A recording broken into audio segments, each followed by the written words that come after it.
Okay, this video will feel a little late, but I can only get so much done in a certain amount of time.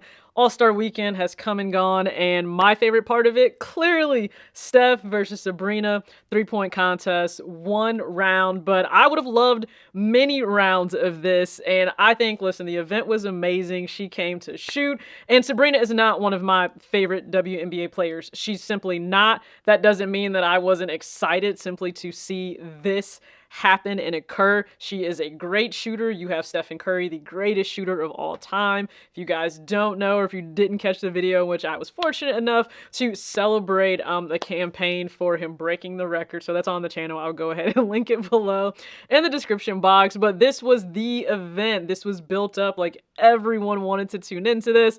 They made us wait until the very end of the night, but nonetheless, Sabrina goes first. Shows out. She shows out. Now, she made the choice to shoot from the NBA line to make it equal, to make it as fair as possible, a true head-to-head. She used a WNBA ball, as that's what women shoot with, and Stephen Curry, used the men's ball. He shot from the standard NBA line, of which he's used to shooting. Sabrina has the range to shoot from there, no problem. You could tell her legs got a little bit tired, but she showed out. 26.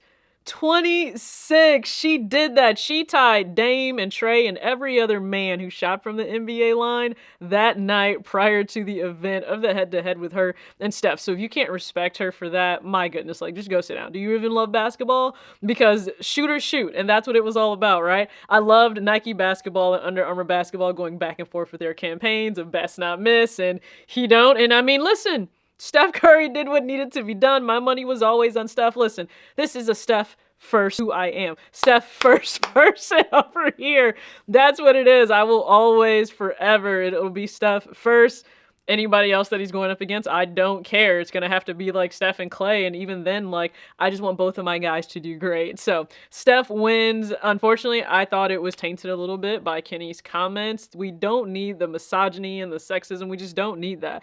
In my opinion, Sabrina pretty much deaded all of that by making the choice to shoot from the NBA line. So not only does she make it as fair as possible to really leave no space for people to say something, Kenny still found a reason to say something. And I love that Reggie Miller addressed it directly during the broadcast, but I was very unhappy with his comments, like a number of other people on Twitter who also shared their sentiments, and it's just not something that we need. Applaud Sabrina for bringing it. She's not even in season right now. She went toe-to-toe with Steph, and I would have loved to have seen her go toe-to-toe with all the men in the actual competition itself. And, you know, it'll be great to see if they incorporate this a little bit more. I don't know if they will, but shout out to Steph and Sabrina. They also did this for charity, so that was the overarching amazing factor within this contest. So just want to speak on that real quick.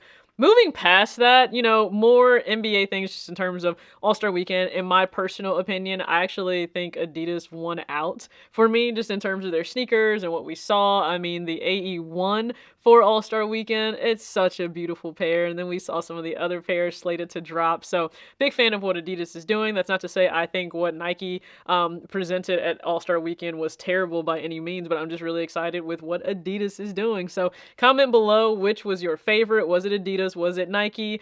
Curry brand isn't always known for having like a wide number of athletes maybe that are like known and participate within All-Star Weekend, but they also have the greatest shooter of all time. I mean, my point guard. So he, of course, will just do what needs to be done for Curry Brandon itself, winning the head-to-head with Sabrina. And again, to me, that was the most beautiful part of the weekend. That's what I was interested in. So outside of just All-Star Weekend, we also had a first look at what Adidas, Fear of God Athletics, and Jerry Lorenzo is doing for IU and Miami. So these were special jerseys, and Fear of God, the basketball ones, to debut for literally just for IU and then for Miami.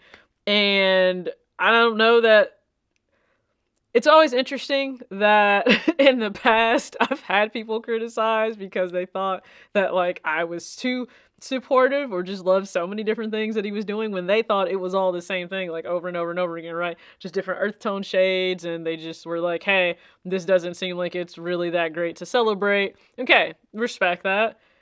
Now when I was, again, my subjective opinion, but not a fan of what I've seen to the max, that's a problem too.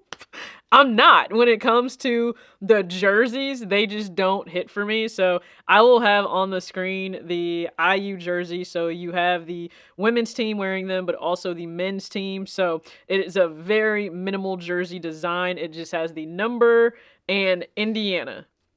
That's it. That's all it has. You can see the team also received the Fear of God Athletics, the sweats, like the bottoms and the top. So they have the pants on with the red stripe going down the side, very reminiscent of old Fear of God mainline. And then they have the sweatshirt on. So the hoodie has Indiana Athletics on the back and the Fear of God Athletics font. The font on the back is fine. It's just the jersey is just not hitting for me. And again, this is for me personally. The jersey is just not hitting for me. It's the same standard basketball pair that we saw debut end of last year, 2023, except it has a red toe area and then black and the same translucent outsole. Again, this is just me. This is my personal opinion. The jerseys are just not for me. You have Miami's. Yeah, it doesn't matter which team. It's just personally not for me. I am curious to hear your thoughts. So this is an exclusive on-court uniform. So the University of Miami will wear these on February 21st versus Duke University, and then 229 as well versus Pittsburgh. And you'll also have like NCAA, of course, IU will play in their own NCAA matchup in these. Just not for me. Also, I am curious. So when I'm browsing and I'm recording this right now, the comments have been disabled on Jerry's profile. I'm again, of course, I don't know why. They are disabled. Again, people can disable them for any number of reasons. When you are that big of a figure, I know people can be very disrespectful in the comment section. I certainly hope that's not the case, because I would just hate for that to be reality. But also, people can be very trash human beings and unkind to each other on the internet because we forget that people are human. Treat people as human beings, okay? You don't need to degrade them, be unkind, be malicious or nasty in any way. It's nice to see them branching out and really stepping into the entire sport aspect, because that's what we were told they would look to do before Fear of God Athletics dropped to the whole world after a much long awaited, kind of debut. But I am just not a fan of it. I am not. I am curious to hear your thoughts, though, on the jerseys and then on the shoes themselves. And then, of course, for All Star Weekend, which was your favorite part? Which part would you take out? Not really the biggest fan of the skills competition. And then with the dunk contest, it always feels like a struggle. Now, it feels like a struggle that I could do without. But again, comment your thoughts below. I really hope you had a great weekend heading into this next week. It's just all been a blur. So I am looking forward to taking some downtime this weekend to just chill out, relax, really enjoy sports, though. Super Bowl, All-Star Weekend. And now I'm looking forward to just relaxing. Hopefully you will do the same. And also catch my video just about why it's so important to save, because if you are laid off, which would be super unfortunate, do you have savings in place to carry you from that transition of one job to the next? Hopefully those Nike employees do. I have that video here on the channel. As always, act your age, not your shoe size. Peace.